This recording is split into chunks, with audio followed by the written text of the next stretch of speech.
तो इस एडवेंचरस कहानी की शुरुआत होती है 19th सेंचुरी में दिखाते हुए, जहाँ के एक बहुत ही बड़े रेगिस्तान में स्कॉर्पियन किंग नाम का एक राजा अपने दुश्मनों से लड़ने के लिए आगे बढ़ रहा था। स्कॉर्पियन किंग आज तक किसी से नहीं हारा था और उसने अपने लोगों की प्रोटेक्शन की थी, लेकिन इस बार जो उसका दुश्मन होता है वो सबसे ज्यादा खतरनाक था और उसके पास कई हजारों सैनिकों की शक्ति होती है। लेकिन फिर भी स्कॉर्पियन किंग अपने सारी प्रजा और अपनी कंट्री को बचाने के लिए उससे लड़ाई करता है और अपनी पूरी जान लगा देता है उस जंग को जीतने के लिए। लेकिन जो स्कॉर्पियन किंग का दुश्मन था उनकी संख्या काफी ज्यादा होती है, इसीलिए वो सभी लोग कमजोर पड़ने लगे थे। देखते ही देखते स्कॉर्पियन किंग हारने की कगार पर आ गया था और उसके सारे सैनिक मारे गए होते हैं। अब यहाँ स्कॉर्पियन किंग काफी ज्यादा कमजोर होकर एक दूसरी तरफ निकल आया, यानी कि उसकी पूरी सेना में अब वही बचा हुआ है। यहाँ स्कॉर्पियन किंग ने ऊपर की तरफ देखते हुए इजिप्ट के देवता इन्यूबस से मदद मांगना स्टार्ट कर दिया। दरअसल उस समय इजिप्ट के अंदर इन्यूबस एक बहुत ही बड़े देवता माने जाते थे जो हर तरीके से लोगों की मदद करते हैं। इसीलिए अब स्कॉर्पियन किंग ने बहुत ही तड़पते हुए इन्यूबस से मदद मांगना स्टार्ट कर दिया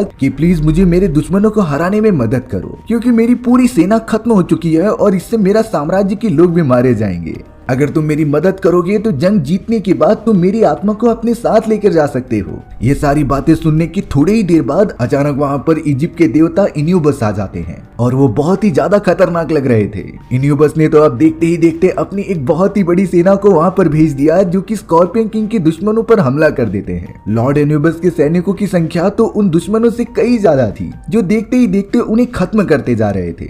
एक समय ऐसा आता है जब स्कॉर्पियन किंग ने देखा कि उसके सारे दुश्मन अब खत्म हो चुके हैं, लेकिन तभी अचानक पीछे से लॉर्ड इन्यूबस ने स्कॉर्पियन किंग की आत्मा ही एब्जॉर्ब कर ली थी, क्योंकि स्कॉर्पियन किंग ने वादा किया था कि जंग जीतने के बाद इन्यूबस उसकी आत्मा लेकर जा सकता है। और अब लॉर्ड इन्यूबस अपनी पूरी सेना के साथ स्कॉर्पियन किंग की आत्मा को अपनी दुनिया में लेकर चला जाता है। स्कॉर्पियन किंग और उसके सैनिकों की कई सारी बॉडी उसी जगह पर दफन कर दी गई थी। साथ ही साथ स्कॉर्पियन किंग ने अपने हाथ में एक अजीब तरीके का गोल्डन ब्रेसलेट पहना था, वो भी उसी जगह पर दफन हो जाता है। और अब इस बात को यहाँ पर कई साल बीत चुके थे। अब हमें प्रेजेंट टाइम का सीन दिखाया जाता है जिस जगह पर स्कॉर्पियन किंग और उसके सारे सैनिकों की डेड बॉडीज वहाँ पर दफनाई गई थी। लोगों का ये भी मानना था कि स्कॉर्पियन किंग अभी भी जिंदा है, जो मुक्ति चाहता है और वो एक बार जरूर वापस आएगा।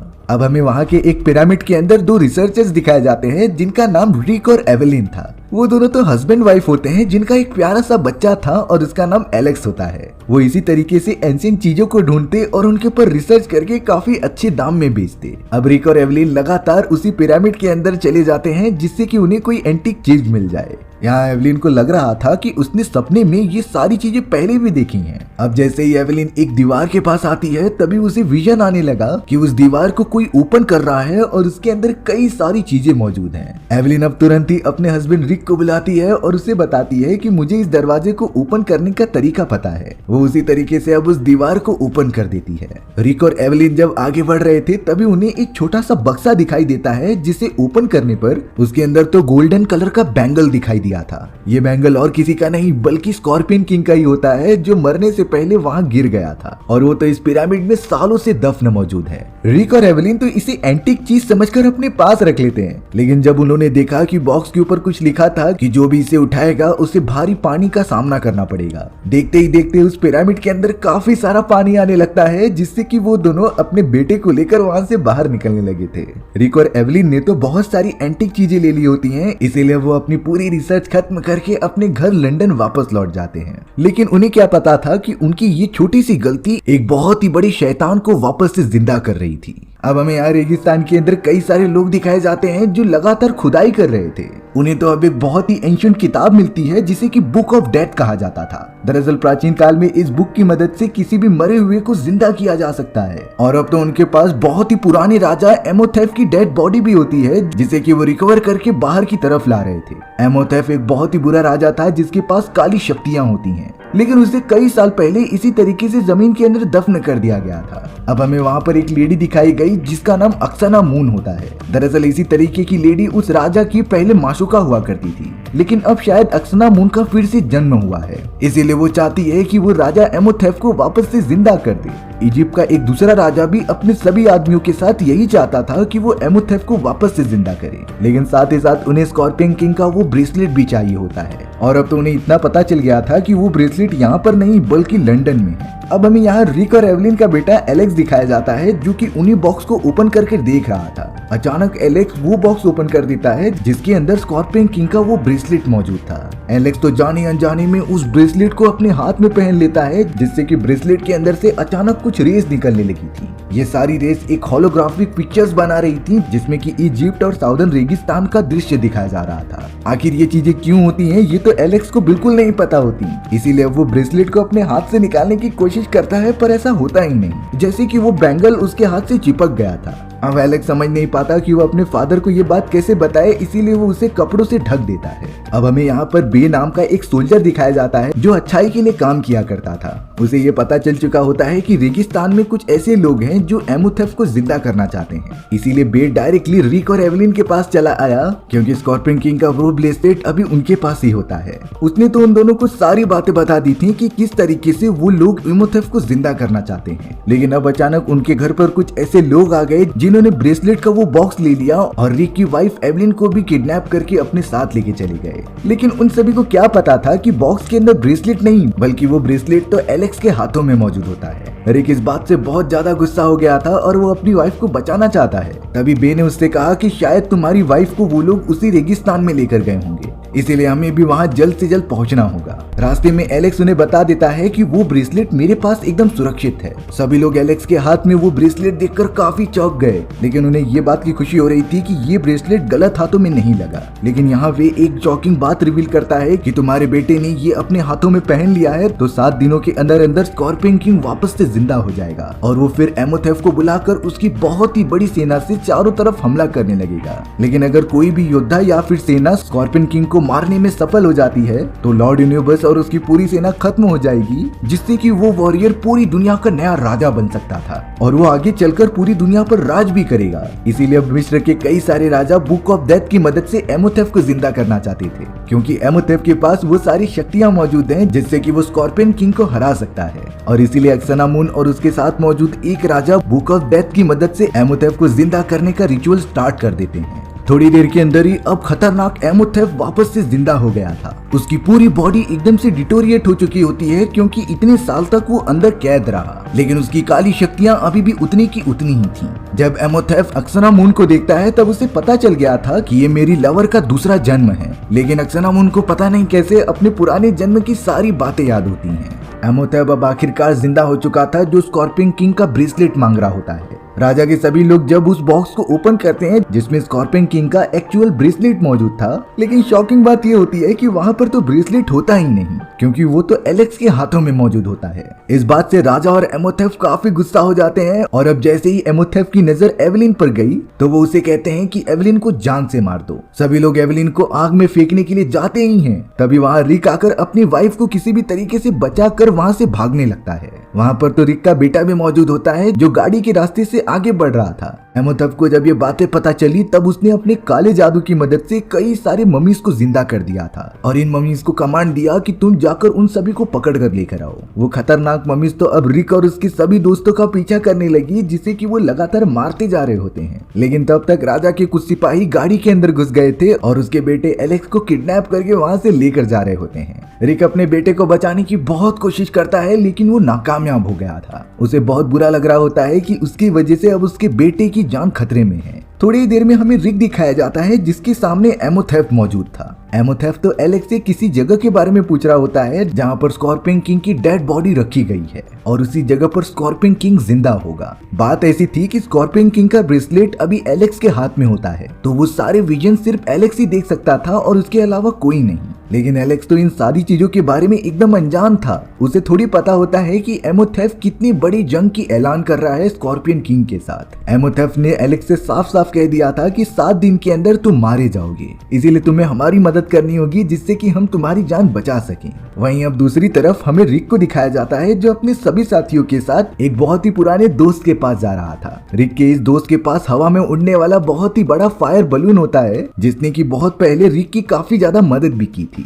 रिक तो अब अपने उसी दोस्त की मदद से फायर बलून के अंदर बैठकर उस जगह पर जाने लगता है जहां पर एमोथेफ उसके बेटे को लेकर गया था। अब दूसरी तरफ हमें एलेक्स को दिखाया गया जिसे कि एमोथेफ के आदमी एक ट्रेन में लेकर जा रहे होते हैं, लेकिन एलेक्स को पता था कि उसे यहाँ से बाहर निकलना ही पड़ेगा, इसीलिए वो किसी भी तरीके से वो ब्रेसलेट लेकर वहां से निकल जाता है। एलेक्स लगातार भागते हुए एक पिरामिड के पास आ चुका था, लेकिन जैसे ही वो थोड़ा सा आगे बढ़ता है तभी अचानक ब्रेसलेट में से वही सारे विजन्स आने लगे थे जिस जगह पर स्कॉर्पियन किंग वापस से जिंदा होगा। एलेक्स वहां से भाग पाता, इससे पहले उस जगह पर एमोथेफ आ जाता है जिसने कि एलेक्स को पकड़ लिया था और अब एमोथेफ को भी पता है कि स्कॉर्पियन किंग जहां पैदा होगा उसकी जगह कहां पर है। अब यहाँ एमोथेफ वहीं के एक पिरामिड के अंदर एक्सनामून के साथ चले जाता है, लेकिन एमोथेफ को पता था कि जिस एक्सनामून से वो प्यार करता था पिछले जन्म में वो ये नहीं होती, इसीलिए एमोथेफ ने बुक ऑफ डेथ को पढ़कर अपनी पुरानी वाली लवर को वापस जिंदा कर दिया था और उसकी आत्मा प्रेजेंट टाइम वाले एक्सनामून की बॉडी में डाल दी होती है। लेकिन ये सारे विजन्स पता नहीं क्यों एवेलिन को भी दिख रहे होते हैं, क्योंकि एवेलिन और कोई नहीं बल्कि पिछले जमाने में राजा की बेटी हुआ करती थी और उसे अभी तक याद होता है कि कैसे एमोथेफ और एक्सनामून ने मिलकर उसके फादर की जान ले ली। यही रीजन था कि प्रेजेंट टाइम वाली एवेलिन को पिरामिड में जाने के बाद कुछ विजन्स दिखाई दिए और उसे स्कॉर्पियन किंग का वो ब्रेसलेट मिला। अब रिक देखते ही देखते अपने दोस्तों के साथ ट्रेन में आ जाता है अपने बेटे को बचाने के लिए, पर वो वहाँ मौजूद नहीं थे। उसी पिरामिड के पास वापस आने पर उन्हें एक छोटा सा स्ट्रक्चर बना हुआ दिखाई देता है। रिक को ये समझ गया कि जरूर ये एलेक्स ने बनाया होगा हमें सिग्नल देने के लिए और जरूर एमोथेफ और एक्सनामून मेरे बेटे को इसी जगह पर लेकर जा रहे होंगे, इसीलिए अब रिक और उसके सभी साथी लगातार उनका पीछा करने लगे थे। वो तो एक समुद्र के ऊपर से आगे बढ़ रहे होते हैं, लेकिन पता नहीं कैसे एमोथेफ को इसका पता चल गया था, इसीलिए अब वो अपनी काली शक्तियों का यूज करता है और बहुत सारा पानी उनके ऊपर फेंकने लगता है और पानी के अंदर एक खतरनाक चेहरा बनाकर उनके ऊपर अटैक कर देता है। अब यहाँ रिक के दोस्त का वो फायर बलून तो टूट चुका था, इसीलिए अब उन्हें आगे का सफर फॉरेस्ट के रास्ते से तय करना होगा। तभी उन्हें एमोथेफ के कई सारे लोग दिखाई देते हैं, लेकिन अचानक उनके ऊपर तो छोटी छोटी ममीज ने हमला करना स्टार्ट कर दिया जो इतने समय से जमीन के अंदर मौजूद थे। कई सारे सिपाही जान से मारे जाते हैं, इसीलिए अब उनके सेनापति ने कहा कि हमें एलेक्स का हाथ काट देना चाहिए जिससे कि वो ब्रेसलेट हमें मिल जाए, लेकिन रिक ऐसा होने नहीं देने वाला था। वो तुरंत ही वहां आकर अपने बेटे को उठाकर भागने लगता है और अब वो एवलिन और अपने बाकी सारे साथियों के साथ मिल गया था। एलेक्स अपने मॉम एंड डैड को बताता है कि सुबह होने से पहले हमें सामने वाली पिरामिड की तरफ पहुंचना होगा और अगर ऐसा नहीं हुआ तो ये ब्रेसलेट मेरी जान ले लेगा। सबसे शॉकिंग बात ये होती है कि सुबह होने में ज्यादा टाइम नहीं बचा था, इसीलिए अब रिक अपने बेटे एलेक्स को उठाकर उसी पिरामिड की तरफ भागने लगा। सूर्य की रोशनी लगातार उनकी तरफ बढ़ रही थी, लेकिन रिक अपने बेटे को इस तरीके से मरने नहीं देने वाला था। वो बहुत ही ज्यादा स्पीड में भागते हुए आखिरकार पिरामिड के अंदर चला जाता है, जिससे कि एलेक्स की जान बच गई और उसके हाथ से वो ब्रेसलेट भी निकल जाता है। एलेक्स ने उस ब्रेसलेट को उठाकर कहीं दूर फेंक दिया। अब रिक अपने बेटे को लेकर एवलिन के पास जा ही रहा था, तभी उसके सामने एक्सनामून आ जाती है जिसने कि एवलिन के पेट में चाकू मार दिया। एवलिन बहुत ही ज्यादा तड़पते तड़पते हुए वहीं अपना दम तोड़ देती है। एक्सनामून और एमोथेफ तो अपना रिचुअल परफॉर्म करने के लिए उसी पिरामिड के अंदर चले गए थे। यहाँ रिक एवलिन को मरता हुआ देखकर काफी गुस्सा हो रहा था और अब तो उसकी वाइफ भी छोड़कर उसे चली गई है, इसीलिए वो अब काफी ज्यादा गुस्से में पिरामिड के अंदर चले जाता है एक्सनामून और एमोथेफ को जान से मारने के लिए। लेकिन अब यहाँ पर हमें पता चलता है कि स्कॉर्पियन किंग का एक पार्ट अब जिंदा हो चुका है, जिसने कि एमोथेफ के अंदर मौजूद सारी काली शक्तियों को एब्जॉर्ब करना स्टार्ट कर दिया था और अब एमोथेफ बाकी लोगों की तरह एक नॉर्मल इंसान बन चुका है। यहाँ एक राजा को दिखाया गया जिसने कि एलेक्स द्वारा फेंके गए उसी स्कॉर्पियन किंग के ब्रेसलेट को उठा लिया होता है और अब वो उसे अपने हाथों में पहनकर एक अजीब तरीके के स्ट्रक्चर के पास जा रहा था। दरअसल ये स्कॉर्पियन किंग का ही एक बॉडी पार्ट होता है, जिसमें कि अगर वो स्कॉर्पियन किंग का ब्रेसलेट अपने हाथ में पहन के डालेगा तो लॉर्ड इन्यूबस की वो बहुत ही खतरनाक सेना वापस से जिंदा हो जाएगी। उस राजा ने तो ऐसा कर भी दिया होता है, जिससे कि लॉर्ड इन्यूबस की वो बहुत सारी काली सेनाएं अब लगातार आगे की तरफ बढ़ने लगी थी। उन्होंने देखते ही देखते पूरे रेगिस्तान पर कब्जा कर लिया होता है। लेकिन अब यहाँ बेस समझ चुका था कि शायद लॉर्ड इन्यूबस की सेना जिंदा हो चुकी है, इसीलिए वो अपनी सेना लाकर वहाँ खड़ा हो गया था, क्योंकि अगर एक बार लॉर्ड इन्यूबस की सेना रेगिस्तान पार करके बाहर निकली तो वो सारे इंसानों को खत्म कर देगी। वहीं अब हमें एलेक्स और उसके अंकल जॉनी को दिखाया जाता है, जो एवलिन की मौत के बाद बहुत ही ज्यादा उदास हो गए थे। लेकिन यहाँ पर जॉनी एक बात कहता है कि अगर हमारे पास बुक ऑफ डेथ होगी तो उसकी मदद से हम तुम्हारी मॉम को वापस जिंदा कर सकते हैं। और अब इसी वजह से जॉनी और एलेक्स उस पिरामिड के अंदर आ गए जहाँ पर जॉनी अक्सनामून का ध्यान भटकाने में बिजी था। वहीं पीछे से एलेक्स ने बुक ऑफ डेथ को चुरा लिया होता है और वो मिस्र की उन भाषाओं को पढ़ने लगा था जो बुक में लिखी थी। ये बात अच्छी होती है कि रिक ने अपने बेटे को एंशिएंट भाषा पढ़ना सिखाया था और अब वो उसी की मदद से बुक ऑफ डेथ को पढ़ता है, जिससे कि उसकी मदर एवलिन वापस जिंदा हो गई थी। एवलिन अब सीधा अक्सनामून से फाइट करने चली जाती है क्योंकि वो अपने बेटे को खतरे में नहीं डाल सकती थी। दोनों में घमासान फाइट चल रही होती है। वहीं दूसरी तरफ एमोथेफ लगातार वो रिचुअल परफॉर्म करता जा रहा था जिससे कि स्कॉर्पियन किंग को वापस से जिंदा किया जा सके। रिक अब जल्द से जल्द वहां पर आ जाता है ये रिचुअल रोकने के लिए, क्योंकि अगर एक बार स्कॉर्पियन किंग जिंदा हो गया तो उसे रोकना एकदम नामुमकिन हो जाएगा। दोनों में अब लड़ाई चालू हो जाती है, लेकिन रिक को क्या पता था कि स्कॉर्पियन किंग अब जिंदा हो चुका है। लेकिन वो स्कॉर्पियन किंग तो पहले से ज्यादा खतरनाक और ताकतवर था। उसकी आधी बॉडी एक स्कॉर्पियन की होती है।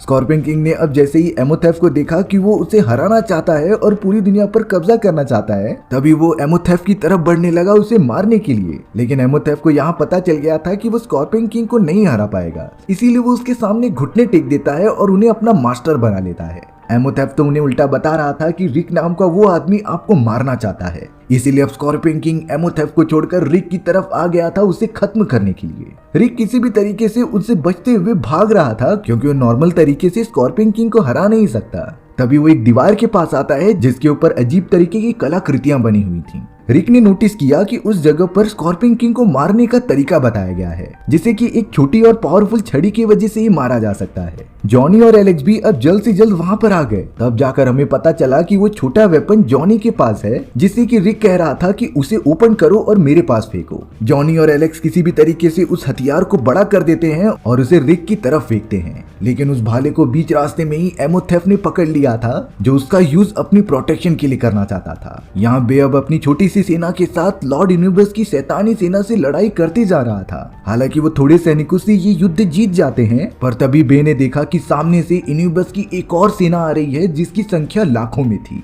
उन्हें तो देखने से पता चल गया कि वो इनका सामना नहीं कर सकते, इसीलिए बे और उसके सैनिकों ने हार मान ली थी। अब यहाँ पिरामिड के अंदर हमें एमोथेफ दिखाया जाता है जिसके पास वही गोल्डन भाला मौजूद था। उसने तो अब डिसाइड कर लिया था कि वो इस भाले की मदद से स्कॉर्पियन किंग को जान से मारकर पूरे साम्राज्य का नया राजा बन जाएगा। वहीं रिक स्कॉर्पियन किंग को चारों तरफ से आग के अंदर फंसा रहा था जिससे कि वो आगे न बढ़ सके, और अब यही मौका देखकर एमोथेफ ने तुरंत ही उस भाले को स्कॉर्पियन किंग की तरफ मार दिया। लेकिन बीच रास्ते में ही वो भाला रिक पकड़ लेता है, जिससे कि जब स्कॉर्पियन किंग उसके पास आ रहा था तभी उस भाले को रिक ने उसके दिल में घुसा दिया था, जिसके साथ साथ रिक कह रहा होता है कि जाओ तुम अपने नर्क में चले जाओ और अपने साथ इन्यूबस की पूरी सेना को भी लेकर जाओ। अब हमला बहुत ही सही जगह पर लगने के कारण स्कॉर्पियन किंग खत्म होने लगता है, जिसके साथ साथ उसकी इन्यूबस की पूरी सेना भी एकदम से नष्ट होने लगी थी। बे जो कि अपनी छोटी सी सेना को लेकर डर रहा होता है कि ये लोग अब हमें खत्म कर देंगे, लेकिन इन्यूबस की पूरी सेना अब राख में कन्वर्ट हो चुकी थी। स्कॉर्पियन किंग के मरते ही उसकी एक बहुत ही बड़ी आत्मा चारों तरफ फैल जाती है, जो कि पूरे पिरामिड को ही डिस्ट्रॉय करने लगी थी।